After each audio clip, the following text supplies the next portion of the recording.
इसलिए हम अपने मदरसों को मजबूत बनाएं, ऐसी प्लानिंग करें कि इल्म कैसे पनप सकता है। इमाम मोहम्मद जो पूरी जिंदगी, इमाम आजम की सारी तहरीरें तो उन्हीं के साथ मरहूने मिन्नत है। इमाम आजम के अक़वाल, उनके बयान करदा मसाइल को जिन्होंने जमा किया है वो है इमाम मोहम्मद। पूरी जिंदगी लिखते रहे। जब उनका इंतकाल हुआ तो घर के किसी फर्द ने देखा ख्वाब में, अर्ज किया हुजूर आप पूरी जिंदगी सिर्फ लिखते रहे, पढ़ते रहे, पढ़ाते रहे, अल्लाह ने कौन सा सुलूक किया? तो फरमाते हैं अल्लाह ने मुझे बख्श दिया, और जब अल्लाह ने बख्शा मुझे तो फरमाया खुदा ने, ऐ मोहम्मद मैंने तुझे इसीलिए आलिम बनाया ही था कि तुझे बख्शना था। मैं जिस पर करम करना चाहता हूं उसे आलिम बना देता हूं। सुभान अल्लाह। बताओ लोगों जो यहां बैठे हुए हैं, मिंबर सब लोग, एक आदमी का नाम बताओ, क्या सैयद के लिए सुराख की चींटियां दुआ करती हैं कि ये सैयद है मेरी जमीन, इस छाती पर? सुराख में रहने वाली चींटियां क्या बहैसियत सैयद होने की वजह से उसके लिए दुआ नहीं करती? समंदर में तैरने वाली मछलियां किसी खतीब, किसी पीर के लिए दुआ करती है? ये उड़ने वाले परिंदे किसके लिए दुआ करते हैं? ये उलमा बताएंगे। ये सब के सब आलिम दीन के लिए दुआ करते हैं। सुभान अल्लाह। वो शान है आलिम की। मगर आज आलिम की कदर हम खुद इतनी कम कर गए कि अच्छे अच्छे उलमा बैठे हुए हैं, उनको कोई जानता तक नहीं। दुकान नई बनाएंगे, घर नया बनाएंगे, कहेंगे हजरत फला की तारीख दिलवा दो, चाहे 20 लाख, चाहे 20,000 देना पड़े, चाहे 50,000 देना पड़े, फला की तारीख। क्यों?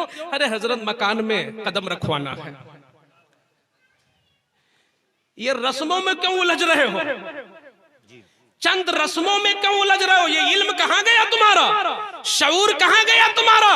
ये कुरान की किस आयत में लिखा है और किस हदीस में लिखा है कि जब कोई पीर या कोई सैयद कदम रखे तो बरकत होगी? कहां लिखा है?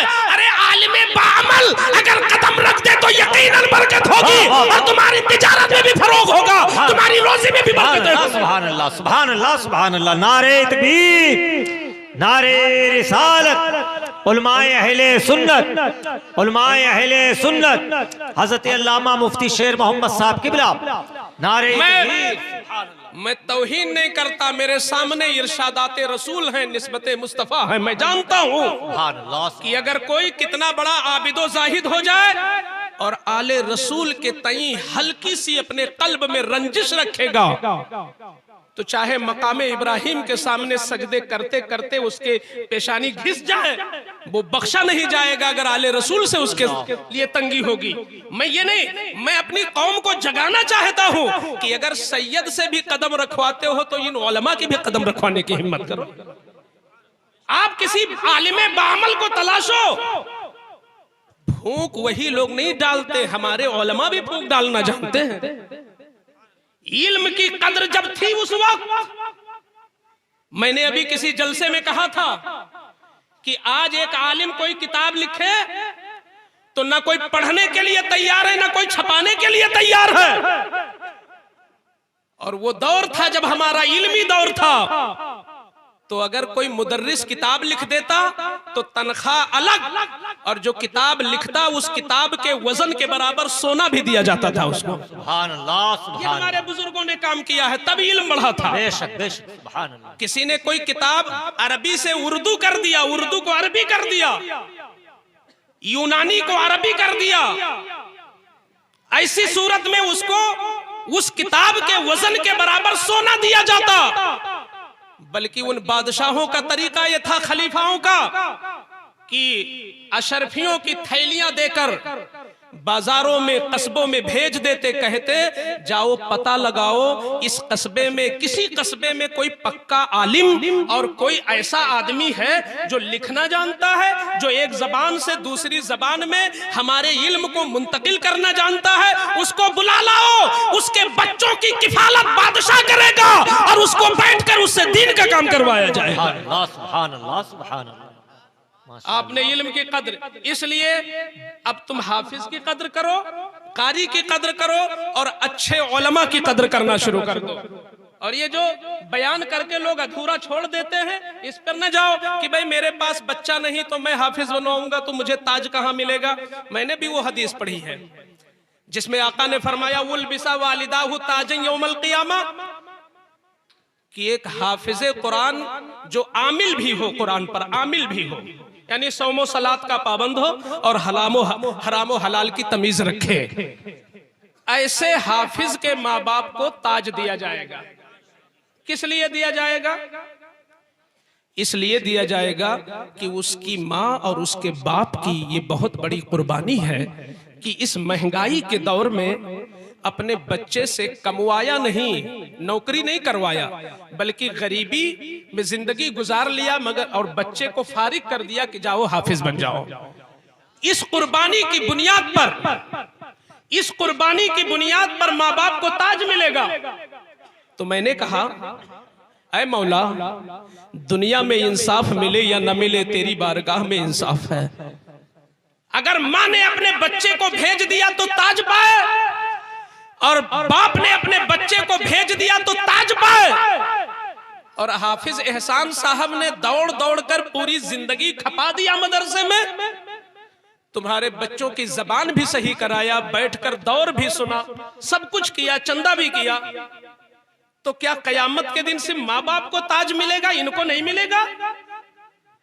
खुदा के खजाने में कमी नहीं है, वहां ताज मिलेगा कुर्बानियों की बुनियाद पर। तो इन हाफिजों में जहां इनके वालिदैन की कुर्बानी है, कारी मतलूब की भी कुर्बानी है, कारी एहसान साहब की भी कुर्बानी है, मदरसे के हर मुआविन की इसमें कुर्बानी है।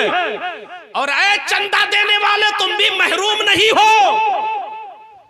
जब वहां पे करामत आता होगी तो जिनका जिनका इसमें दखल है सबको अता किया जाएगा। सुभान अल्लाह, सुभान अल्लाह, सुभान अल्लाह। ये मैं हवा में तीर नहीं चलाता, मैंने एक अरब आलिम का एक मकाला पढ़ा जो अरबी जबान में था। उसमें लिखा था कि एक शेख थे जिनका नाम था अब्दुर रहमान, उनका नाम था, 60 साल की उम्र हो चुकी थी और उनका लक़ब था हफ्फार। हफ्फार, हफ्फार माने होता बहुत ज्यादा खोदने वाला, खोदना, हफ्फर यहफिर, खोदना, तो वो कब्र खोदते थे, तो इसलिए उनका लक़ब था हफ्फार, पेशा था उनका। इत्तेफाक ऐसा हुआ कि उसी शहर का एक मुर्दा आया और जब शेख अब्दुर रहमान अल हफ्फार ने उस मुर्दे को कब्र में रखा तो आंखें हैरत से खुली की खुली रह गईं। क्या देखते हैं कि जमीन फटी और अंदर से एक बारात की शक्ल में एक जमाअत आई और उम्दा घोड़े पर उस मुर्दे को सवार करके वो जमात कहीं लेके चली गई। ताज्जुब में आ गए। ठीक 3 दिन के बाद उसी घर से एक और मुर्दा आया, उसको जब लिटाया तो वही हाल फिर हुआ। अब वो सोचने लगे कि आखिर ये है क्या। पता लगाया कि ये किस घर के मुर्दे थे दोनों। पता चला एक बेवा औरत है और ये दोनों उसी के लड़के हैं। शेख अब्दुर रहमान उस औरत के पास जाते हैं, कहते हैं ये जो तुमने कब्र खुदवाई पैसा दिया है ये वापस लो। ऐ खातून मुझे बता दो तुम्हारे बच्चे करते क्या थे। अब अब्दुर रहमान कब्र नहीं खोदेगा, वही काम करेगा जो तुम्हारे बच्चे करते थे। ये बताओ तुम्हारे बच्चों ने क्या काम किया था। तो उसने सादा जबान में कहा कि कुछ नहीं, बस मेरा एक बच्चा आलिम था और दूसरा बच्चा अपनी कमाई से उसको आलिम बना रहा था। सुभान अल्लाह, सुभान अल्लाह, सुभान। तो अल्लाह ने दोनों को वही मुज्दा अता फरमाया, अल्लाह, सुभान अल्लाह, आलिम को भी वही दिया और आलिम पर खर्च करने वालों को भी वही अता फरमाया। अल्लाह, सुभान अल्लाह। तो ऐ सुन्नियों, तुम्हारा पैसा रायगा नहीं होता है। बेशक, जिंदाबाद जिंदाबाद। जब ये बख्शे जाएंगे इंशाअल्लाह तुम भी बख्शे जाओगे। इंशाअल्लाह, सुभान अल्लाह। जब इन पे इनायात होगी तुम पे भी इनायात होगी। सुभान अल्लाह, सुभान अल्लाह। मगर शर्त यह है कि अब अपनी इस दौलत को अपने घर से ज्यादा महबूब नजर से अब देखो। मदरसे को ये न देखो कि ये एहसान साहब का मदरसा है या अल्लामा उबैदुर रहमान साहब नाज़िम तालीमात है, ये उनका मदरसा, ये न देखो। ये देखो ये रसूलुल्लाह का घर है। इस नजरिए से देखो ये मेरे आका का घर है। और ऐ मालदारों, पिछले जमाने में इस नाकिस बरकाती फकीर ने जहां तक मुताला किया है, मैंने देखा है कि बड़े बड़े काम आम तौर पर जिन्होंने इनकलाब की बर्पा किया है, ऐसे घराने के लोग जो मालदार थे, जिन्हें दुनिया की हाजत नहीं थी, वो गनी थे, बेनियाज थे, और वो आलिम बने, मुबल्लिग बने, तो अल्लाह ने उनसे दीन का बहुत बड़ा काम लिया है। तो आप अगर मालदार हो तो ऐसा मत करो कि आपके बच्चे सिर्फ और सिर्फ स्कूल में जाएं।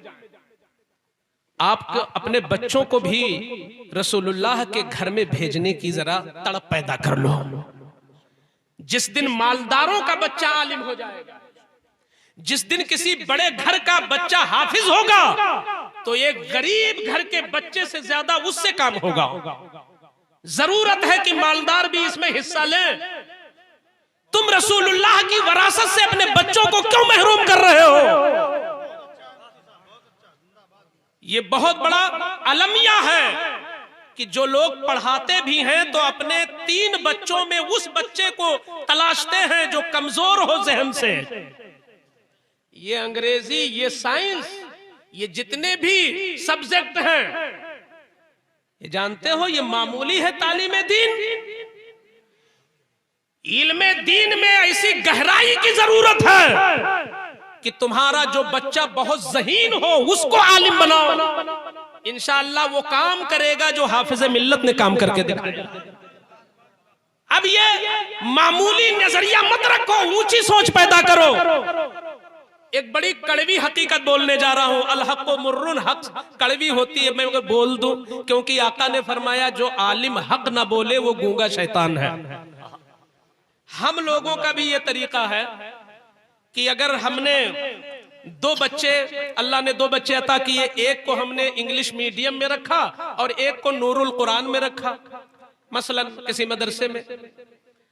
अब होता यह है कि नूरुल कुरान में जो बच्चा जा रहा है, वो जब सुबह उठा तो अब कोई फिक्र नहीं है कि बच्चे के नाखून कटे हैं कि नहीं कटे हैं, कपड़ा कैसा है, प्रेस है कि नहीं है, नाश्ता किया है कि नहीं है, चप्पल कैसी है कि नहीं। यानी न माँ को फिक्र न बाप को फिक्र। वही बाप अपने दूसरे बच्चे का जो वक्त है तो शाम ही को माँ ने सोच लिया कि लंच क्या देना है। गाड़ी खुद की नहीं है तो बुक है कि हाँ वैन जाएगी या रिक्शा जाएगा, उसको गेट तक पहुंचाएगा। फिर जब उसके आने का वक्त होगा तो आधा घंटा पहले, 10 मिनट पहले हम गेट पर फिर हाजिर हैं। यानी वक्त से पहले छोड़ते भी हैं और वक्त से पहले लाते भी हैं।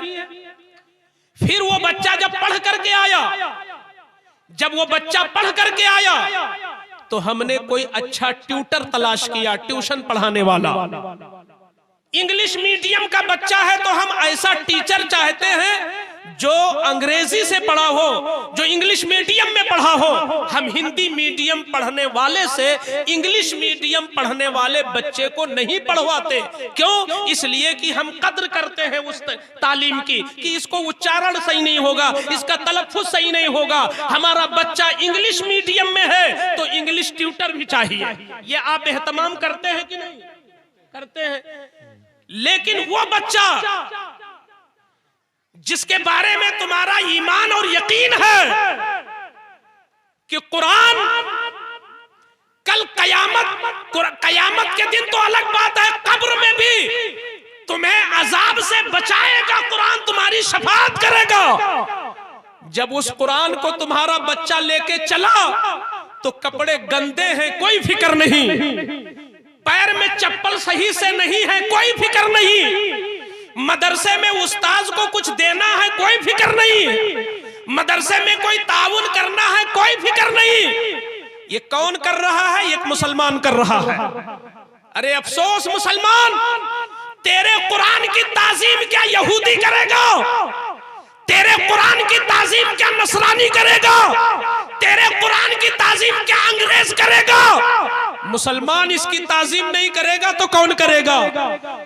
अंग्रेज की जबान पढ़ाने के लिए तूने इतना एहतमाम किया और जन्नत की जबान पढ़ाने के लिए तू गाफिल है, अल्लाह का कलाम पढ़ाने के लिए तू गाफिल है। तू गफलत कर तो कर, मगर मैं हुजूर की हदीस सुनाता हूँ। ये बच्चे जो 10 बच्चे फारिग हुए हैं, ये जब अपने घर से निकलते हैं मदरसा नूरुल कुरान जाने के लिए, तो रब फरिश्तों से कहता है, ऐ फरिश्तों, वो देखो तालीम के लिए, मुस्तफा का दीन सीखने के लिए, अल्लाह का कलाम सीखने के लिए वो बंदा जमीन पर चल रहा है। मेरी इज्जत की कसम, उसको जमीन पर मत चलने दो, उसके कदमों के नीचे अपना नूरी पर बिछा दो, ये फरिश्ते कोई पर पे चलेंगे। अल्हम्दुलिल्लाह।